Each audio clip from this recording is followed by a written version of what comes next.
Agora tem um alerta para você que acompanha a programação da Jovem Pan News. Cerca de 2 celulares são roubados por minuto no Brasil. Segundo os dados do Anuário Brasileiro de Segurança Pública, quase 1 milhão de ocorrências foram registradas em delegacias de todo o país só no ano passado, 2023. Ainda de acordo com essa pesquisa, realizada pelo Fórum Brasileiro de Segurança Pública, em 78% dos casos, os criminosos optam por vias públicas. Geralmente, os crimes ocorrem entre segundas e sextas-feiras e com prevalência entre 5 e 7 horas da manhã e também no período entre 6 e 10 horas da noite. O último Anuário Brasileiro de Segurança também apontou um crescimento preocupante na violência contra mulheres em 2023. As ameaças aumentaram 16,5%, atingindo quase 779 mil casos. Os feminicídios tiveram leve alta, com 1.467 vítimas, a maioria negras e jovens. Mais da metade dos crimes ocorreu em casa, com parceiros íntimos como principais agressores. Vou começar essa rodada com o delegado Palumbo. São muitas informações que constam nesse anuário da violência, né, delegado? Agora, claro, o senhor pode discorrer e analisar alguns pontos, fique à vontade, mas queria que o senhor tentasse explicar para a nossa audiência como são feitos esses levantamentos, como esses números, esses dados são tabulados, são organizados, essas variações, por exemplo, que acontecem de um ano para o outro, são fiéis ao que acontece nas ruas, nas cidades? Não, claro que não. Tem muita gente que não faz boletim de ocorrência. Muita gente não faz boletim de ocorrência. Não são poucas pessoas, não. São milhares de pessoas que não vão na delegacia. Se você for aqui em São Paulo e for roubado em determinado bairro, a delegacia vai estar fechada. Aí você vai para o outro bairro, 10 quilômetros de distância. Eu vou desistir de fazer o boletim de ocorrência. Porque a grande verdade, Caniato e audiência, é que não tem investigação porque não tem policiais suficientes para isso aqui em São Paulo. E também não tem um patrulhamento. Nesta semana mesmo eu tive uma reunião aqui no Conseg de Perdizes, que fica na zona oeste de São Paulo, para quem não conhece São Paulo. E a maior preocupação dos moradores, porque o Conseg serve para a gente ouvir os moradores, são os roubos e furtos de aparelho celular. Eu estou aqui ao lado de uma avenida, Francisco Matarazzo. Todos os dias tem roubo aqui. Todos os dias. Eu até fez uma pressão ao delegado de polícia da área, que ele tem que começar a apreender as bicicletas. Haja vista que esses assaltantes, esses criminosos, eles se utilizam de bicicletas para fugir mais rápido. Mas todos os dias tem roubo. Hoje o aparelho celular vale muito dinheiro. Ele está igual a um carro. Por que ele está igual a um carro? Porque eles vendem eles vendem a câmera, eles vendem a parte da frente, eles vendem as peças. Está como um carro. E poucas pessoas sabem o que é o número de e-mail, que é o que identifica um celular. E é muito fácil a gente descobrir como é que faz isso. É só digitar asterisco, jogo da velha, 06, jogo da velha, que vai aparecer o número. Aí oriento a nossa audiência a dar um print dessa tela e mandar para um outro celular. Mas eu tenho certeza absoluta, Caniato, que isso aí não reflete a realidade, porque milhares de pessoas pelo Brasil afora não registram boletim de ocorrência porque não acredita que vai ter o seu aparelho recuperado.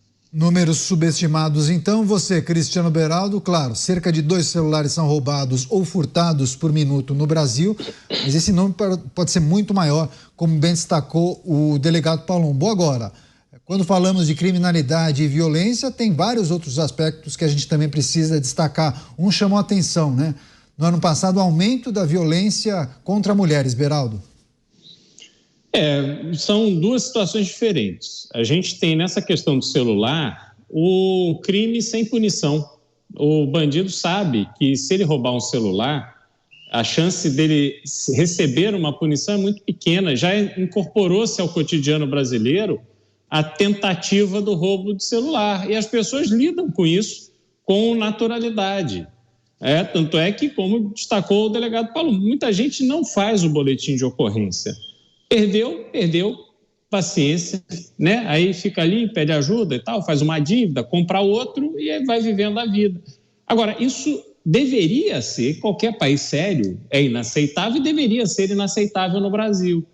Só que a gente tem que olhar para todo esse sistema que permite que essa violência, que muitas vezes custa a vida de uma pessoa, né? O bandido chega ali, às vezes está drogado e tal, com uma arma na mão, não sabe manusear uma arma, e quando a pessoa, às vezes, ela nem se recusa a entregar, mas ela se atrapalha, fica nervosa, uma situação, né, traumática e tal, e aí vai um marginal desse e atira e mata, tira a vida de uma pessoa por causa de um celular. Então, nós deveríamos ter, primeiro, a guarda municipal e as polícias preparadas para impedir, né, para ter policiamento ostensivo, para passar essa sensação para os bandidos, para os ladrões de celular, que eles estão sendo vigiados, câmeras pelas cidades. E aí você adotar uma política de tolerância zero. Tem que se ir atrás de todo celular que for roubado, tem que se colocar na cadeia cada ladrão de celular para que este deixe de ser um crime que vale a pena. Mas o que a gente ouve? Primeiro, alguém rouba um celular, vai na audiência de custódia, a chance de ir embora e dormir em casa é enorme. Não vai ser condenado por causa disso. Aí tem essa militância da esquerda brasileira que acha que quem rouba um celular é um pobre coitado, que acha que tem lógica no assalto e por aí vai. Então, enquanto a gente ficar convivendo pacificamente com o crime, não tem solução. Agora, essa questão da violência contra a mulher, Caniato, aí já é o efeito oposto. As campanhas de incentivo para que as mulheres façam o registro das agressões que recebem têm surtido efeito. Esses números são crescentes.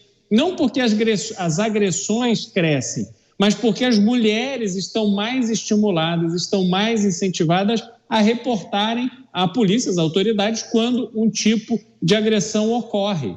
E a gente precisa, de novo, que cada reporte desse tenha consequência, porque quando é influenciadora, quando é atriz, quando é político, aí pronto, vira um carnaval, a imprensa vai em cima, as TVs aí do Brasil inteiro, os perfis de fofoca, todo mundo se ocupa do tema. Agora, quando é a Dona Maria, lá na comunidade não sei aonde, que é agredida e vai fazer um reporte, muitas vezes ninguém dá bola, muitas vezes não tem consequência efetiva, muitas vezes as medidas adotadas não são suficientes para impedir que a Dona Maria, do meu exemplo, venha perder a vida, justamente porque ela foi à delegacia, denunciou o seu companheiro ficou sabendo, as medidas de proteção não foram suficientes, ele volta lá e mata a esposa, a ex-esposa e por aí vai. Então há uma desigualdade muito grande ainda nas consequências das denúncias. Isso precisa ser levado muito a sério no Brasil. Sem dúvida, boas reflexões do Cristiano Beraldo. Agora, Dávila, os dados, as informações do Anuário Brasileiro de Segurança Pública, em destaque 2 aspectos importantes para a gente refletir. Claro, são crimes bem distintos, mas é importante a gente trazer alguns aspectos para analisar com o nosso público. Aumento no número de roubo e furto de celulares. 2 celulares são roubados ou furtados por minuto no Brasil, como bem destacou o delegado Palumbo, números subestimados, porque muitos não fazem boletim de ocorrência. O camarada compra o celular, compra inclusive um seguro de celular, porque se for furtado ou roubado, vai lá e utiliza esse seguro. E além disso, aumento na violência contra mulheres. Dávila. Olha, é o resultado da falência do Estado no Brasil. Porque um Estado que não consegue prover segurança para o cidadão é um Estado falido. E aí nós vamos olhar 2 pontos. Como que nós podemos combater este roubo a celular? Aproveitando o exemplo de uma experiência exitosa. E aí o delegado Palumbo pode comentar aqui de uma forma com muito mais propriedade, que foi o seguinte: como é que diminuiu roubo a veículo no Brasil? Diminuiu porque começaram a combater os desmanches, a fechar os desmanches, ou seja, começou a inibir que o receptor recebesse o carro roubado. Nós temos de fazer a mesma coisa com o telefone celular. Tem que combater o receptor, além do policiamento ostensivo, como bem lembrou aqui o Beraldo. É preciso acabar com os receptores. Nós sabemos aqui em São Paulo, tem até endereço. Você vai ali perto da 25 de março ali, tá cheio de receptor de celular roubado. Não é possível que a céu aberto essas coisas acontecem e a polícia não age, né? E o Estado não age. Então nós precisamos combater os receptores. Este é o jeito para começar a reduzir o número de celulares furtados e roubados. Porque se o receptor começa a ter cada vez mais dificuldade, aí vai encarecendo e aí vai perdendo o interesse por aquele tipo de crime. Foi assim que nós reduzimos drasticamente roubos de carro aqui. Foi combatendo os desmanches. Então esse é um primeiro ponto. Vamos aproveitar o êxito de uma experiência em outra área e aplicar agora no combate a furto e roubo de celular. Eu tenho certeza que pode reduzir bastante esse número, que, como bem lembrou o delegado Palumbo, está subestimado, porque muita gente acaba não fazendo o BO. Segundo ponto, a questão da violência. Isto é a prova maior da falência do Estado. O Brasil, este ano, teve 48 mil homicídios. Isto é uma barbaridade. 10% dos homicídios do mundo ocorrem aqui. E aí tem toda essa ineficiência que nós já falamos aqui da parte investigativa da justiça. E eu queria apenas trazer 2 dados aqui que me chamam muito a atenção. O Brasil tem um dos piores indicadores do mundo em elucidação dos crimes. Ou seja, não se apura, não se sabe quem fez, não se sabe quem cometeu e, evidentemente, não se chega ao culpado. Isso é o maior incentivo que tem a impunidade. Se os crimes não são elucidados, isto é carta branca para continuar cometendo crime e matando, nesse caso, homicídio. Segundo, existe um ranking mundial que analisa todos os sistemas judiciários do mundo, que chama World Justice Project. Esse ranking, o Brasil, sabe em que lugar que está? Penúltimo lugar no critério de imparcialidade da justiça. É uma vergonha. O Brasil, que tem o poder judiciário mais caro do mundo, que consome aí 1,6% do PIB, pagando super salário, privilégio, auxílio paletó, essa vergonha toda de privilégio, que tem este país que tem o judiciário mais caro do mundo, é também o país que está em penúltimo lugar nessa história da imparcialidade da justiça. E é o que o delegado Palumbo sempre retrata aqui. A polícia prende e a justiça solta.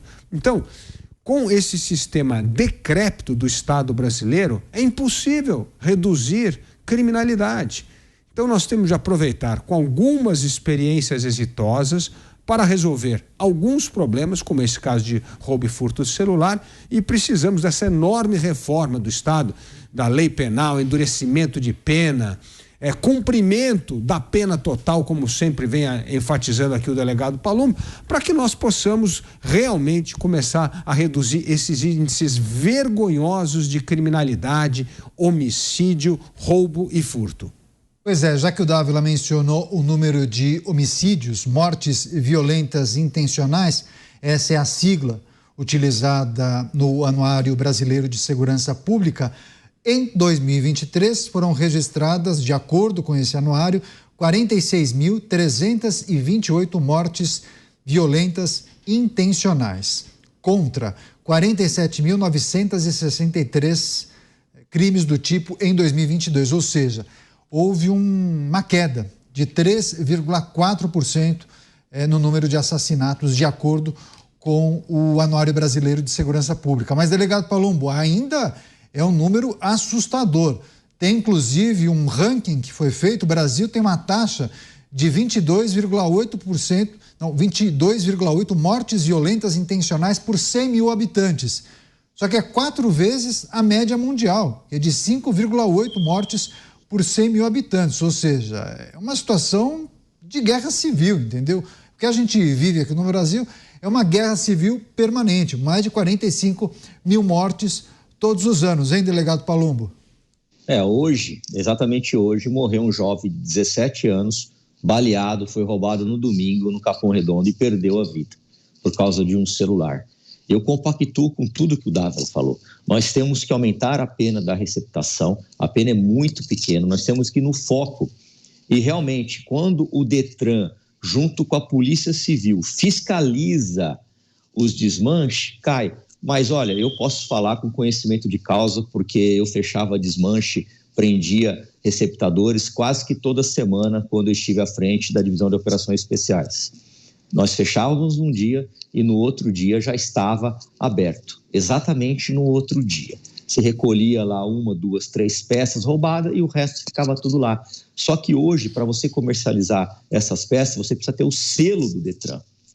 E se você for em qualquer desmanche hoje na cidade de São Paulo, eu desafio as autoridades, se eu entrar em qualquer desmanche, eu conheço onde eles estão, vai ter lá centenas de portas sem selo. E o pior, eles quebram o vidro, porque ali vai o número do chassi que identifica, mas a porta está intacta. Então é óbvio que esse carro não foi comprado em leilão, não foi acidentado, não é um carro que foi recuperado, é um carro roubado e furtado. Os receptadores são os grandes fomentadores dos crimes de roubo e furto. Nós temos que combater essas pessoas, porque se não tem quem compra, não tem quem vende. Funciona assim, é matemático. Vai vender para quem se não tem comprador? É igual ao roubo de carga, que algumas são encomendadas, mas eles encomendam, inclusive carros. Não sei se vocês sabem, tem encomenda de carros roubados. Por quê? Porque muita gente, agindo de má fé, quando tem o seu carro abarroado, batido, deu perda total, eles montam em cima de um carro roubado para legalizar isso daí. Então acontece fraudes, acontece crime sem parar. E aí a gente vê um monte de políticos, deputados, senadores, que não querem de jeito nenhum aumentar a pena.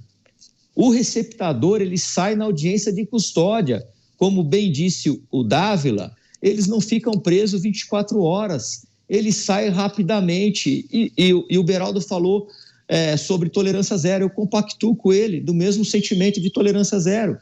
Nós não podemos ser complacentes com o crime, as pessoas estão morrendo. É só qualquer um de nós aqui, ou algum telespectador, se colocar no lugar do pai e da mãe deste jovem de 17 anos que morreu hoje, vítima de um assalto que aconteceu no domingo, ele foi baleado e morreu. Essa família nunca mais se recupera. Enquanto isso, a nossa justiça e os nossos políticos, porque isso não é culpa da polícia, estão lá passando a mão literalmente na cabeça de vagabundo. Pois é, agora voltando à história dos telefones celulares, o Dávila fez esse paralelo entre os desmanches de veículos e também a necessidade de ter uma política que, de certa maneira, identifique esses grandes grupos, porque tem um esquema muito bem organizado, né, delegado Palumbo? Esses meninos que furtam os celulares acabam repassando para esses receptadores, são grupos que movimentam muito dinheiro com a compra desses celulares furtados ou roubados. E há informações de que há máfias de estrangeiros que estão ilegais no Brasil, máfias de africanos que comprariam esses celulares para despachar pelos portos brasileiros esses celulares usados para países africanos, não é isso? Perfeito, é exatamente isso. Alguns celulares vão até para outros países, inclusive da África. Isso é muito comum. O celular que é roubado aqui na zona oeste, no centro, ele vai parar lá na Guaianazes com a Aurora. Aí as pessoas dizem, mas se você sabe como tá, por que não vai lá e prende? A polícia prende. Só que quando tem um rastreio desse celular através de aplicativos, para num prédio. Lá tem 100, 200, 300 apartamentos. A polícia não pode entrar lá, meter o pé na porta de cada apartamento, porque isso configura abuso de autoridade. Hoje em dia, a polícia está tão desmotivada, eu não sei se nossa audiência sabe, que a polícia não pode mexer no celular. Somente com ordem judicial. Você quer coisa mais absurda do que isso? Então, suponhamos aí uma vítima de sequestro. E aí a gente pega a pessoa que está lá pedindo o dinheiro, como já aconteceu várias vezes. A primeira coisa que a polícia tem que fazer é ir direto no celular, porque lá vai estar todas as conversas. Mas não.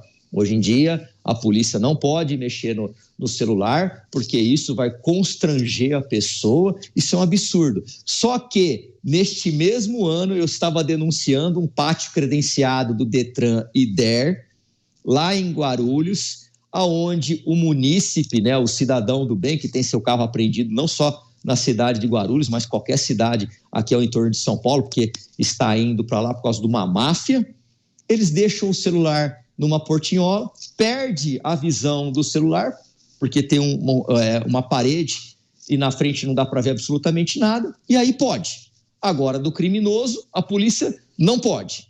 Então, a gente está vendo aí um desprestígio total com as forças policiais que literalmente enxugam gelo. Receptador de celular não fica preso. Não adianta, não fica preso, ele vai sair na audiência de custódia. A cada 10 presos brasileiros, 7 voltam a cometer o mesmo tipo de delito. Por que vocês acham que isso acontece? Porque a lei é frouxa. Se o bandido soubesse que ia ficar 30 anos preso, ia diminuir drasticamente os índices criminais. Mas eles sabem que eles podem, inclusive, matar, podem, inclusive, sequestrar, que eles vão sair, vão responder em liberdade, pode matar, que vai responder em liberdade. Aí fica muito difícil, né? E eu acho muito injusto quando se culpa a polícia. A polícia é a grande vidraça. Só que a polícia não faz lei. E a polícia não condena ninguém. A polícia apenas entrega para o Ministério Público, que faz a denúncia, e depois o processo segue seu rito normal. E na maioria das vezes, os presos são soltos para o inquérito e para o processo correr aí sem tempo, sem prazo, o que acaba gerando a impunidade nesse país.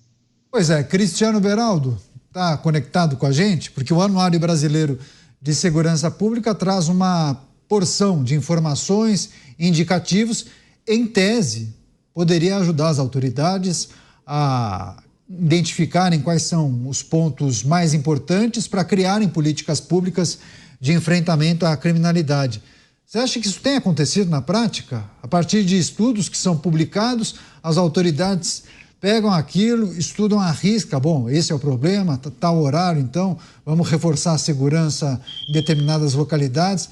As autoridades têm feito a lição de casa, Beraldo? Olá, Caniato. O que o Brasil precisa, primeiro, é reconhecer a sua situação de guerra civil. Então, nós temos uma realidade hoje no Brasil em que existe mais de um grupo armado que confronta a polícia, que domina territórios, que estabelece leis de forma soberana naqueles territórios, e o Brasil oficial ele vai perdendo comando sobre partes do país, né? E isso é uma realidade que a gente convive hoje. Essas pessoas criminosas saem dessas áreas para lutar, entre elas, por expansão das suas forças, dos seus domínios, e também para ofender, para cometer crimes contra a população brasileira, esta que vive no país oficial. Essa é a dinâmica, a gente precisa reconhecer isso. E a partir do reconhecimento dessa situação absolutamente absurda, em que a criminalidade, as organizações criminosas atuam com um respaldo muito maior do que a própria força policial, aí a gente precisa redefinir tudo, que está absolutamente tudo errado. A gente precisa, primeiro, compreender que temos um volume de criminosos muito maior do que a população carcerária, então precisamos construir presídios. Presídios de verdade, presídio onde preso leva a vida de preso. A gente precisa da reforma do Código Penal para que aquele que comete o crime, ele vá preso e permaneça preso de forma indiscutível, que as penas sejam adequadas aos crimes cometidos e o tempo de prisão seja adequado à gravidade do crime cometido. Depois a gente precisa que as polícias recebam um investimento a sério e por muitos e muitos anos para motivar esses policiais absolutamente desmotivados, como mencionou o delegado Palumbo, e também formar um novo corpo de policiais que atuarão numa nova realidade da polícia, uma polícia que tem armamentos adequados, que tem tecnologia, que tem apoio governamental e da sociedade, que é vista como uma peça essencial para ajudar a população. E aí, para a gente fazer isso tudo, Caniato, nós precisamos começar mudando a realidade que temos hoje.